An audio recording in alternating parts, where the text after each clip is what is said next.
Electromagnetic waves. अब electromagnetic waves basically क्या होती हैं? Electromagnetic waves, electro means electricity, magnet means magnet, तो it is basically a combination of electromagnets. ऐसी waves are wave that consist of oscillating electric and magnetic field perpendicular to each other and the direction of wave propagation। अब आप दो चीजें पढ़ के आए हैं पीछे कि भाई एक होती है हमारे पास ट्रांसवर्स वेव है, तो एक होती है लॉन्गिट्यूडनल वेव, और हमने पढ़ा था कि इलेक्ट्रोमैग्नेटिक वेव जिन्हें हम ईएम वेव्स भी कहते हैं वो नेचर में ट्रांसवर्स होती हैं। अब ईएम वेव्स क्या होती हैं? ऐसी वेव्स जिनके अंदर इलेक्ट्रिक और मैग्नेटिक फील्ड दोनों परपेंडिकुलर मूव कर रही होती हैं। अब इस इमेज में देख लें, ये जो रेड वाली है ये हमारे पास इलेक्ट्रिक फील्ड है, और ये ब्लू वाली जो है ये हमारे पास मैग्नेटिक फील्ड है, और ये एरो ब्लैक वाला है ये डायरेक्शन ऑफ प्रोपगेशन है। तो बेसिकली अगर इनको तीनों को एक पॉइंट पे मैं निकाल के रख दूं तो इस तरह की कोई इमेज हमारे पास आएगी। तो ऐसी वेव जो इलेक्ट्रिक और मैग्नेटिक फील्ड साथ में लेके चलती हैं, और वो इलेक्ट्रिक और मैग्नेटिक फील्ड आपस में परपेंडिकुलर भी होती हैं, and they at the same time because they are transverse so they are also perpendicular to the direction of propagation. ऐसी वेव्स को हम इलेक्ट्रोमैग्नेटिक वेव्स कहते हैं। अब इलेक्ट्रोमैग्नेटिक वेव्स क्या होती हैं कि they do not required any medium, इनको कोई मीडियम रिक्वायर्ड नहीं होती है, कैन ट्रेवल थ्रू वैक्यूम।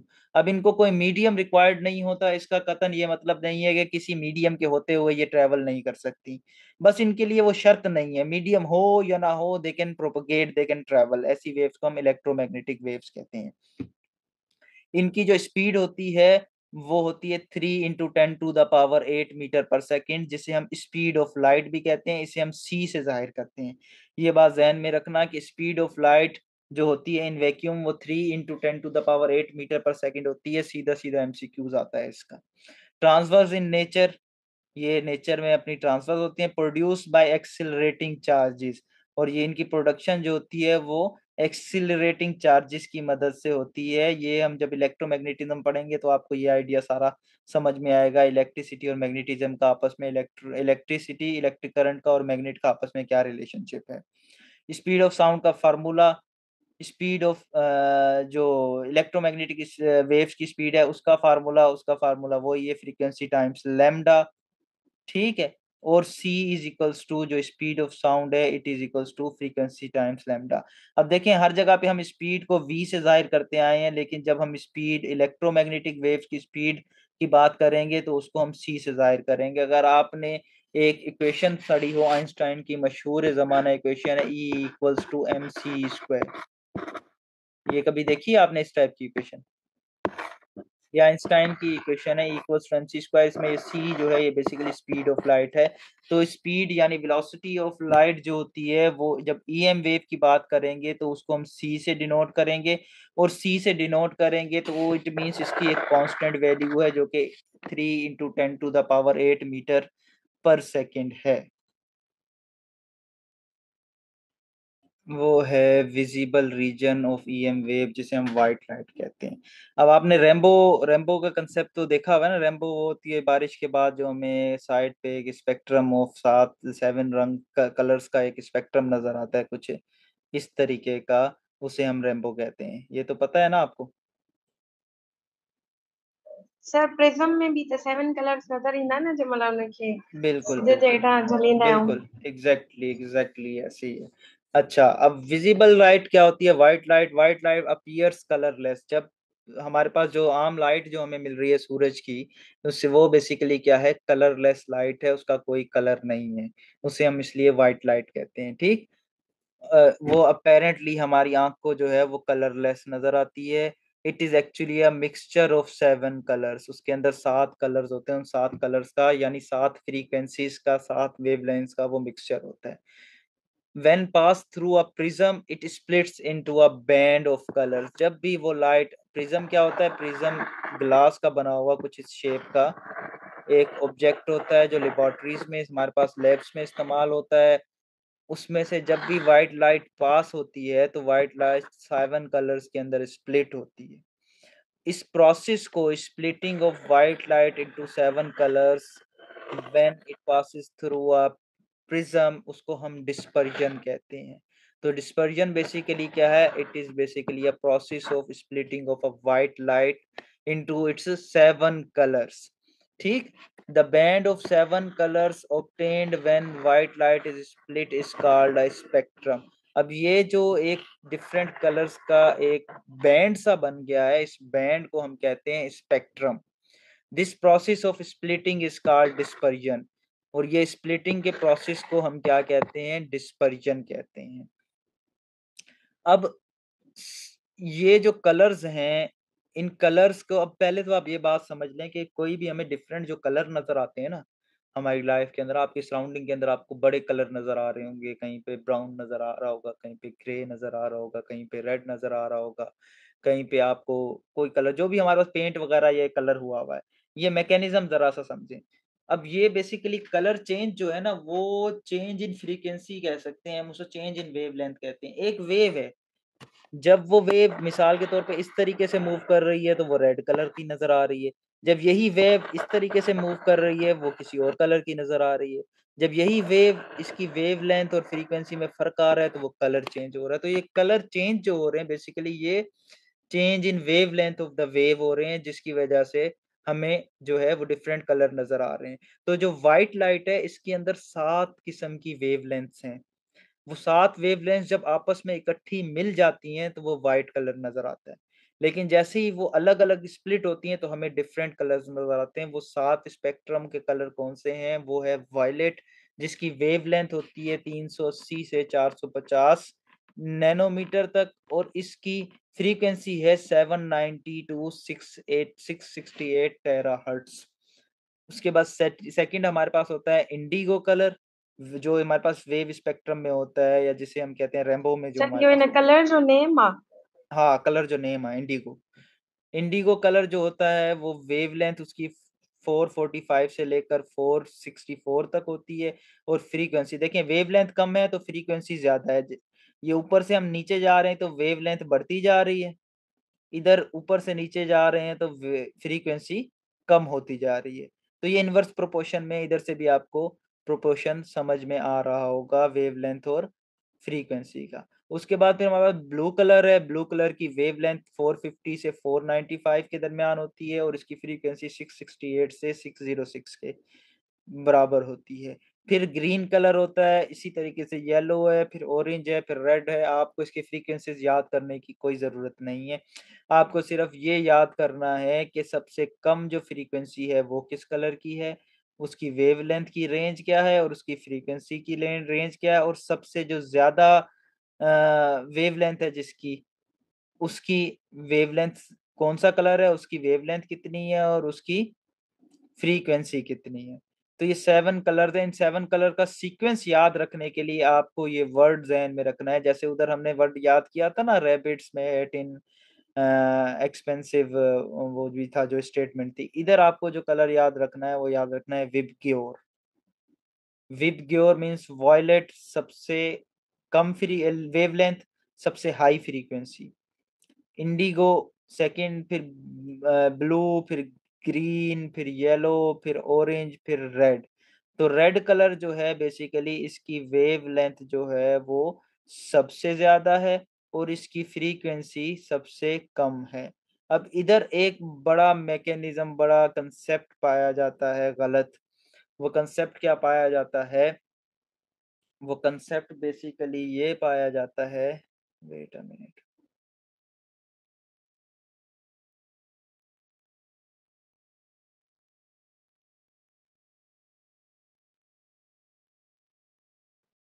जी, तो वो कांसेप्ट ये पाया जाता है कि रेड कलर जो होता है शायद उसकी फ्रीक्वेंसी बहुत ज़्यादा होती है। ऐसा नहीं होता, रेड कलर की वेवलेंथ ज़्यादा होती है, फ्रीक्वेंसी उसकी सबसे कम होती है। ठीक है? अब आपने देखा होगा ट्रैफिक सिग्नल्स के अंदर यूजुअली हमारे पास रेड कलर यूज़ किया जाता है। कौन-कौन से कलर होते हैं? रेड यूज़ होता है, एक येलो यूज़ होता है और एक ग्रीन यूज़ होता है। ऐसे ही है? सर प्राइमरी कलर्स भी था इनमें ही हूंदा आहिनि न? हाँ, प्राइमरी कलर्स बिल्कुल, बिल्कुल इन्हें में ही हूंदा आहिनि प्राइमरी कलर्स।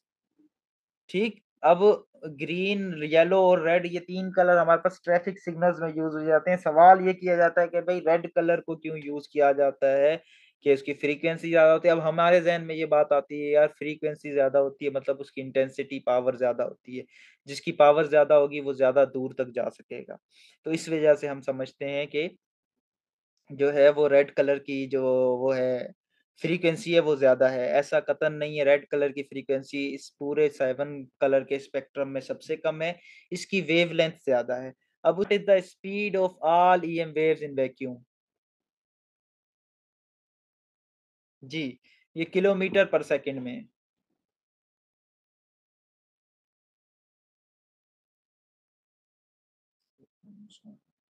हाँ जी, पता है किसी को?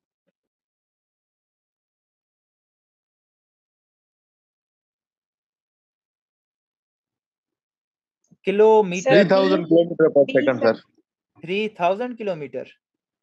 जी सर। कैसे? तुक्का था सर। तुक्के नहीं मारो ना, किलो मतलब हजार, 3 के आगे 8 जीरो हो तो मीटर पर सेकंड बन रहा।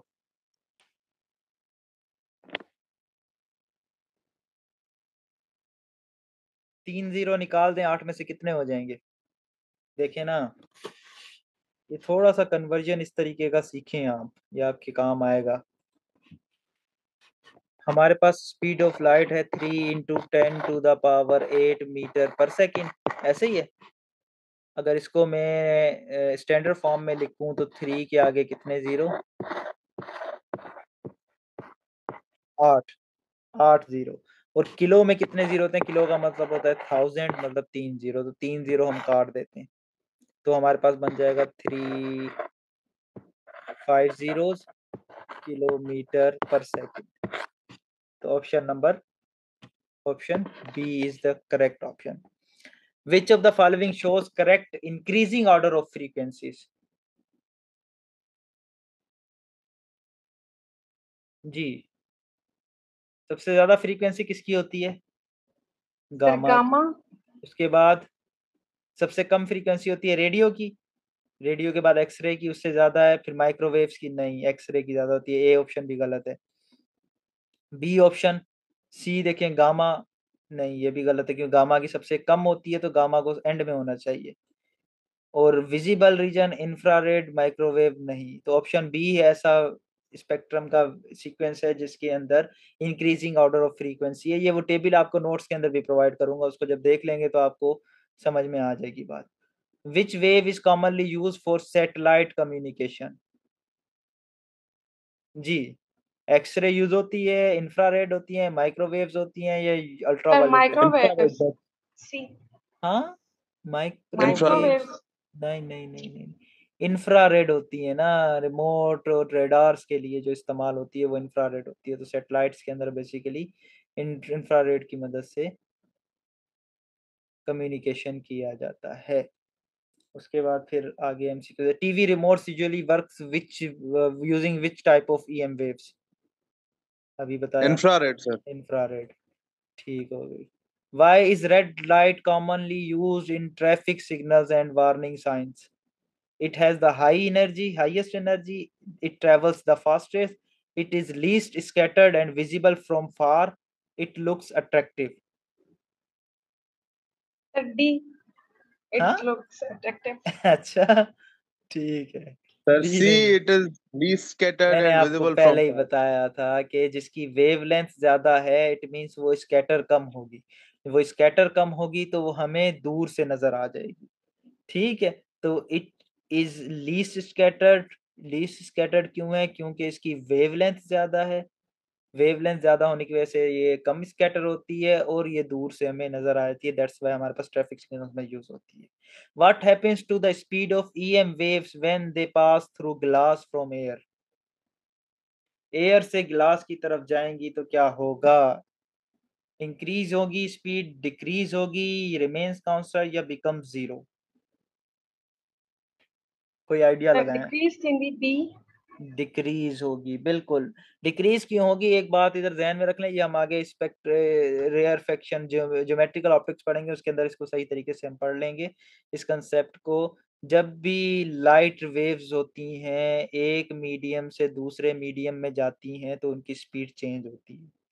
उनकी स्पीड 3 इंटू 10⁸ सिर्फ वैक्यूम में है जो कि कांस्टेंट स्पीड है और इसके लिए कहा जाता है nothing can move faster than the speed of light in vacuum. Vacuum में स्पीड ऑफ लाइट से ज़्यादा तेज़ कोई चीज़ भी नहीं चल सकती। ठीक है? ये है वैक्यूम में इसकी स्पीड।